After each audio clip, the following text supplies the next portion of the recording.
And he said unto them, Behold, the king's son shall reign, as Yahweh hath said of the sons of David. This is the thing that ye shall do, a third part of you entering on the Sabbath day of the priests and of the Levites shall be porters of the doors, and a third part shall be at the king's house, and a third part at the gate of the foundation. And all the people shall be in the courts of the house of Yahweh. But let none come into the house of Yahweh save the priests and they that minister of the Levites. They shall go in, for they are holy, but all the people shall keep the watch of Yahweh. And the Levites shall compass the king round about, every man with his weapons in his hand, and whosoever else cometh into the house, he shall be put to death. But be ye with the king when he cometh in and goeth out. So the Levites and all Judah did according to all things that Jehoiada the priest had commanded, and took every man his men that were to come in on the Sabbath with them that were to go out on the Sabbath, for Jehoiada the priest dismissed not the courses. So what this basically saying is that I don't have time to read through the entire story, but pretty much there's regarding this story, there's this priest, and he had this king named, I think his name was Joash or Joash. Um, he was going to make Joash king because at the time this wicked woman named Athaliah, she was currently ruling over.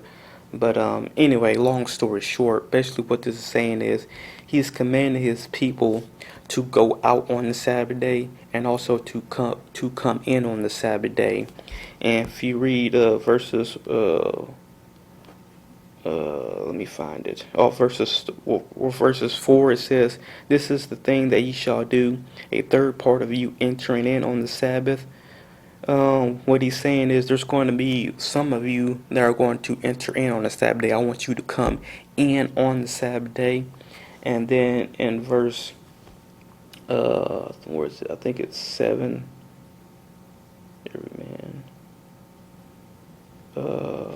Oh yes, verse 8 it says, So the Levites and all Judah did according to the things that Jehoiada the priest commanded, and took every man his men that were to come in on the Sabbath day. So he's telling some of his men to come in on the Sabbath day, and he's also told them with them that were to go out on the Sabbath day. So some of the people had went out on the Sabbath day. That's just going to show you just an example, another example of that there were people that came in on the Sabbath day and they went out on the Sabbath day. And if you're going to come in on the Sabbath, if you're going to come in on the Sabbath day, you have to come in somewhere. And where do they come in at? Well, if you go to verses, well, if you look at verse 3, it says, And all the congregation made a covenant with the king in the house of Elohim. So some of them were coming in on the Sabbath day into Yahweh's house, and also on the king's house as well. So some of them went out on the Sabbath day. They came out of their houses on the Sabbath day and either went into the king's house or they went into the house of Yahweh. And so some of them came into the king's house on the Sabbath day, and then some of them that went out on the Sabbath day. That's what verses 3 through verses 3 all the way till 8 is saying. So I'm just giving you an example that it is okay to go out of your house on the Sabbath day. Okay. Now I'm gonna go to another place. We are going to go to. Let me get to it. Should be 2 Kings, chapter 11. Verses, oh yes, we're going to go to 2 Kings chapter 11 and read verses 4 through 9. Okay.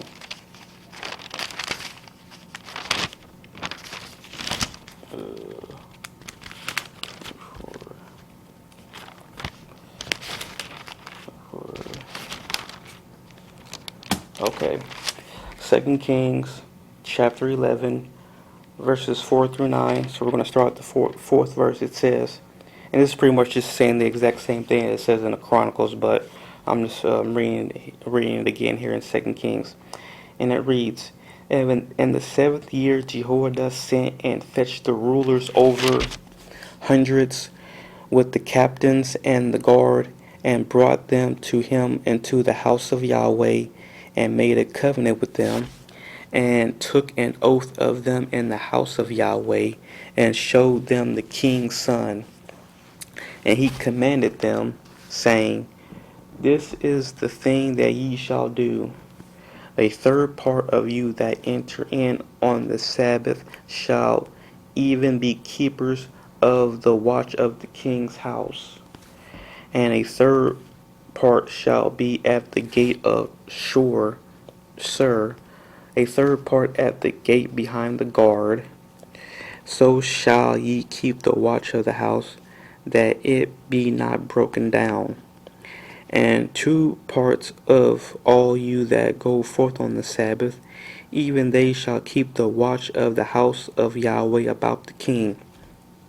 And ye shall compass the king round about, every man with his weapons in his hand, and he that cometh within the ranges, let him be slain. And be ye with the king as he goeth out, and as he cometh in. And the captains over the hundreds did according to all things that Jehoiada the priest commanded. And they took every man his men that were to come in on the Sabbath with them, that should go out on the Sabbath, and came to Jehoiada the priest. Like I said, this is just pretty much just reading the same as it did in 2 Kings. Basically what this is saying is Jehoiada the priest told some of his men that you are going to go out on the Sabbath day, or whether that had been to the king's house or to the house of Elohim, or you're either going to come in on the Sabbath day to the king's house or Yahweh's house, or you're going to go out on the Sabbath day either to the king's house or Yahweh's house. So, all this is saying is that we did in the past, we did go out on the Sabbath day. We did go out of our houses on the Sabbath day, which just goes to show you that it wasn't a sin or anything. And I'm going to provide you more evidence that it was not a sin to go out on the Sabbath day, because some of you may say, okay, yeah, you may show in examples of, people going out on the Sabbath day, but that doesn't mean that it wasn't a sin. And that's not true. Going out on the Sabbath day, going out of your house on the Sabbath day is not a sin at all. And I'm going to prove to you that it's not a sin. Okay, and now we're going to go to 2 Chronicles. And we're going to go to chapter 24, verses 15 through 16. Okay. So 2 Chronicles chapter 24, verses 15 through 16, starting with verse 15, and it reads, But Jehoiada waxed old, and just so you know, this is referring to Jehoiada the priest. This is the same guy that told his men to either go out on the Sabbath day, whether to the king's house or the house of Elohim, or to come in on the Sabbath day, whether to the king's house or the house of Elohim. This is that same Jehoiada that is referring to. All right, so I'm gonna start over. Verse 15. But Jehoiada waxed old, and was full of days when he died. 130 years old was he when he died. And they buried him in the city of David among the kings, because he had done good in Israel, both toward Elohim and toward his house. So let's start right there. If it's a sin to go out on the Sabbath day, then why in the world would it say in verse 16 And they buried him in the city of David among the kings because he had done good in Israel. Okay? If it were a sin to go out on the Sabbath day, then at the very least it would have said because he had done good in Israel, but also he had done evil by going out on the Sabbath day, or it would have said because he had done evil in Israel. But it didn't say he did evil. It didn't say that he committed wickedness. It says because he had done good in Israel. So if it were a sin to go out on the Sabbath day, then it would not have said that he had done good in Israel, both toward Elohim and toward his house. That it wouldn't have read like that. At the very least, it would have said because he had done good in Israel, both toward Elohim and toward his house, all howbeit he did commit this evil and wicked sin by going out on the Sabbath day. It would have, at the very least, have said something like that, but it did not say that. It said he had done good in Israel, which goes to show me that when he told his men to go out on the Sabbath day, to go out of their houses, to come out of their house, then it couldn't have been a sin then. And if it is the sin to go out on Sabbath day, then you're going to have to find somewhere in the Bible an example of it saying that it is a sin to come out of your house on the Sabbath day. Now, I know there are some people that are probably going to go to, and let me go to it now, because they're going to show, hey, wasn't there a man that went out on the Sabbath day to gather sticks? Yes, there was a man that went out on the Sabbath day to gather sticks. And that's in the book of Numbers. And I think it's chapter 28. Let me find it here.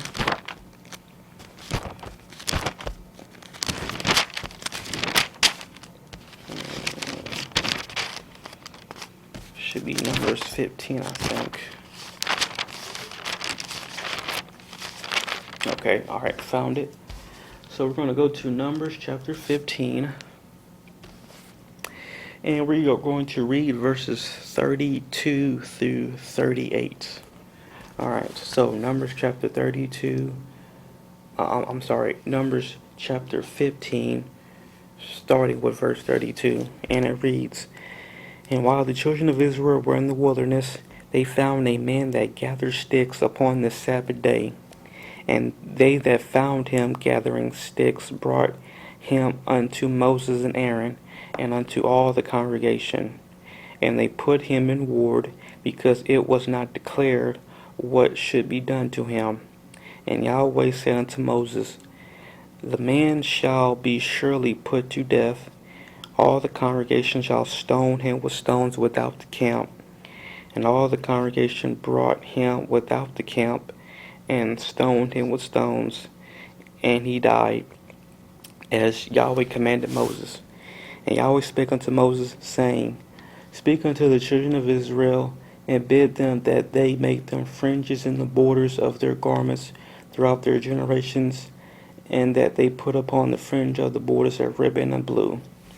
Now, some people may look at this and say, hey, this man, he went out on the Sabbath day, so it is a sin to go out on the Sabbath day. Well, if you read carefully, what it's saying is, it did not say that he had got stoned to death because he went out on the Sabbath day. It says he got stoned because he was gathering sticks on the Sabbath day. So he was doing some type of work. That's the reason why he had got stoned, why he had got punished by Yahweh. So it wasn't him going out on the Sabbath day. It was because he was gathering sticks. Now, another example, people may say that, well, it is this sin to go out on the Sabbath day because didn't Yahweh tell his people that every man should stay within his tent? And we're going to go to that as well. That is going to be in Exodus. So let me get to it. That's going to be, I think it's Exodus 16. Let me find it. Okay. Exodus 16.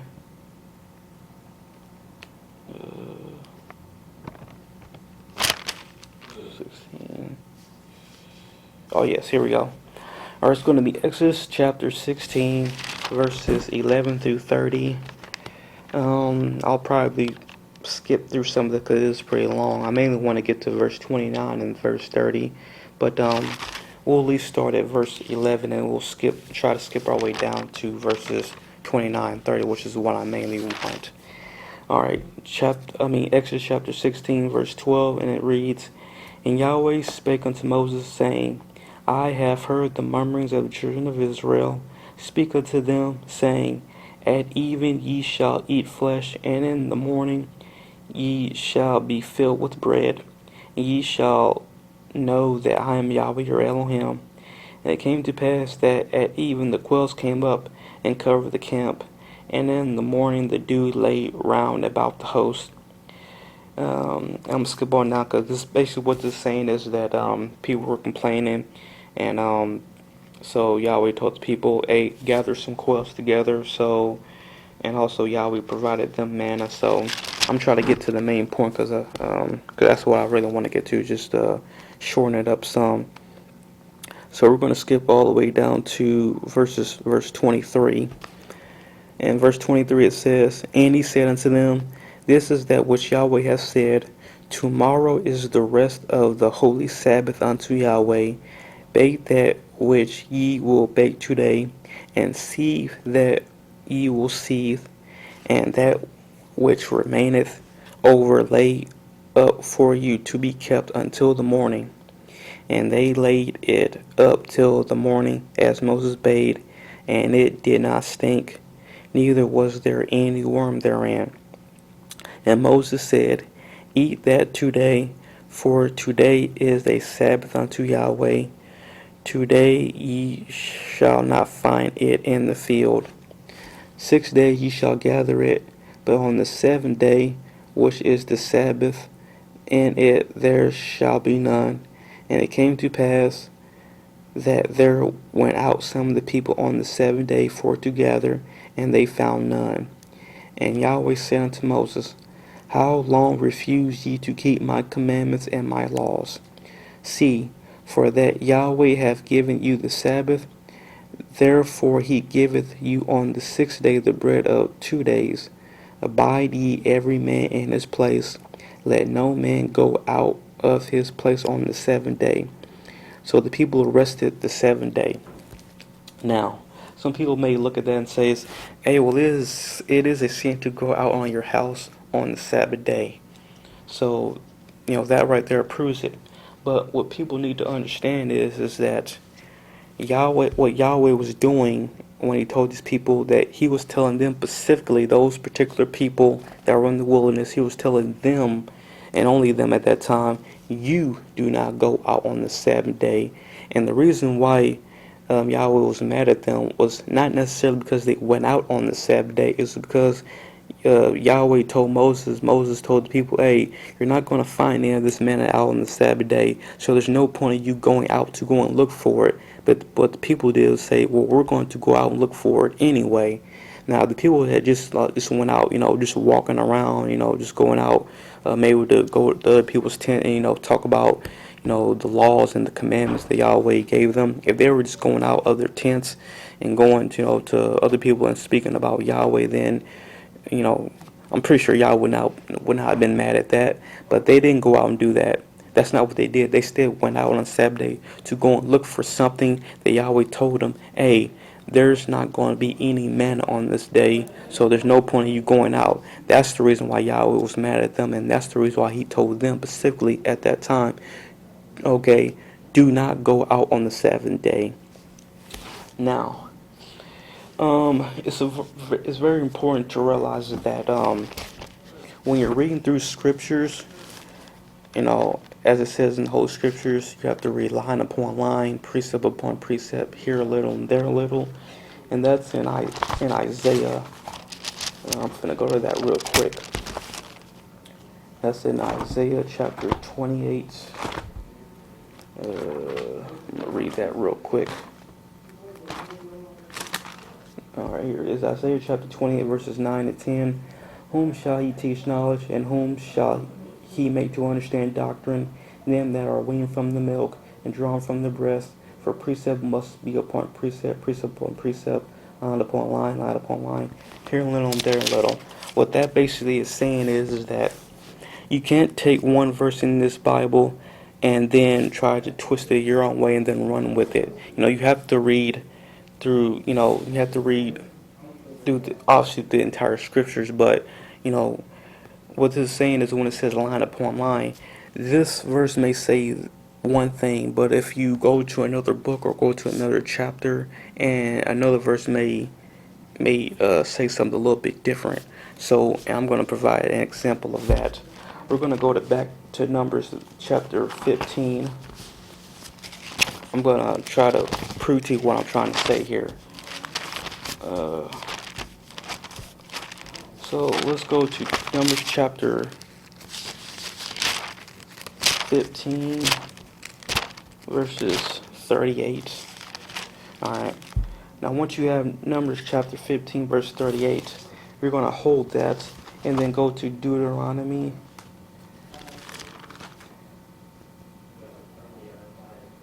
You're going to go to Deuteronomy chapter 22, verses 12. So that way we can flip back and forth so I can try to prove the point that I'm trying to make here. Now, starting with Numbers chapter 15, verse 38, it says, "Speak unto the children of Israel, and bid them that they make them fringes in the borders of their garments throughout their generations, and that they put upon the fringe of the borders a red band of blue." Now, if you skip all the way to Deuteronomy chapter 22, verse 12, it reads, "Thou shalt make thee fringes upon the four quarters of thy vesture, wherewith thou coverest thyself." Now, both Numbers chapter 15, verse 38, and Deuteronomy chapter 22, verse 12, they're pretty much talking about the exact same thing. They're talking about fringes. However, there's a slight difference. In Numbers chapter 15, verse 38, it just says that the children of Israel are supposed to make fringes, but it doesn't say how many fringes. And so, if you had only read Numbers chapter 32, verse 38, and you just ignored Deuteronomy 22, verse 12, then you wouldn't know how many fringes you're supposed to wear. You would say, well, it just says to make fringes, so I guess I could wear 10 fringes on me, or I can wear 2 fringes, or I can wear, 9 or 11 fringes, because it just says here that I'm just supposed to wear fringes. But if you read line upon line, precept upon precept, here a little and there a little, you'll know that you're supposed to wear 4 fringes, and that's here in Deuteronomy chapter 22, verses 12. So you can't just take one verse and say, oh, well, this verse says one thing, and so I'm just going to run with that. But you got to read the entire Holy Scriptures. You got to read here, you got to read where it says here, where fringes, and then you have to read where it says here, you have to wear 4 fringes. So in Numbers chapter 32, in Numbers chapter 15, verse 38, it says you have to wear fringes. But in Deuteronomy chapter 22, verse 12, it says how many fringes you have to wear. And that's the exact same thing when it comes to Exodus chapter, what we just got done reading.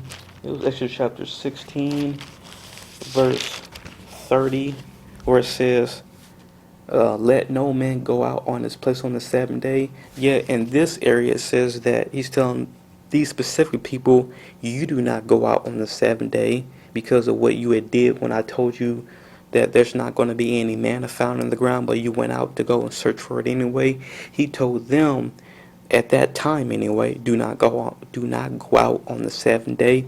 But if you go all the way to Leviticus chapter 23, verse, let me get to it real quick.